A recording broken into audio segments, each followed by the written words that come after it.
अगर आप भी चाहते हैं यस आर बी म्यूजिक के सारे ऑडियो वीडियो की नोटिफिकेशन सबसे पहले आप तक पहुंचे तो हमारे चैनल को सब्सक्राइब कीजिए और साथ में बेल आइकन को दबाइए ताकि हमारे हर वीडियो की नोटिफिकेशन सबसे पहले आप तक पहुंचे। धन्यवाद।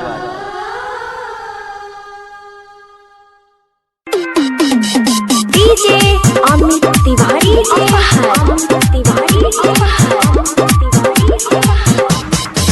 तूने जो की बेवफाई सारी उम्र याद आई।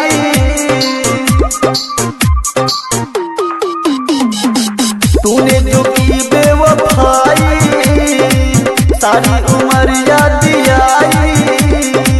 आई थी खुशियाँ जो तेरी वजह से तेरे ही साथ गाई। तेरे लिए मेरा दिल कोई खास नहीं हो, कोई बात नहीं, कोई बात नहीं हो, कोई बात नहीं हर जाए। डीजे अमित तिवारी अमित तिवारी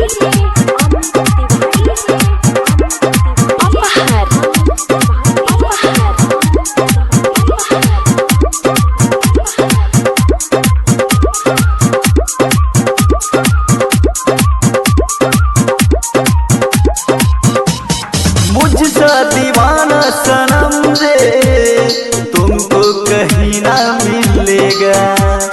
मैं जल रहा आज जैसे तेरा भी दिल ये जलेगा। तेरी परवाह किया हो गया बेकार, गैरों के जैसे तूने किया व्यवहार। तेरे आगे मेरी कोई औकात नहीं,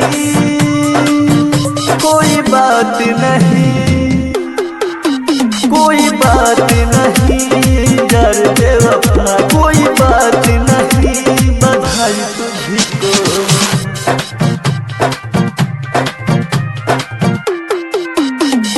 डीजे अमित तिवारी अमित तिवारी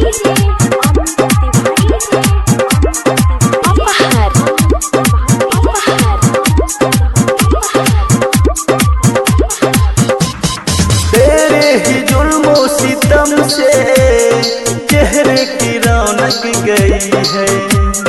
तेरे नए वाले जितनी बस अपनी दौलत नहीं है। दिल की जो बात होगी जाएगा वो हार, पैसों की बेच दिया तूने मेरा प्यार। दिल तोड़ देना लड़की की जात यही, कोई बात नहीं, कोई बात नहीं हो।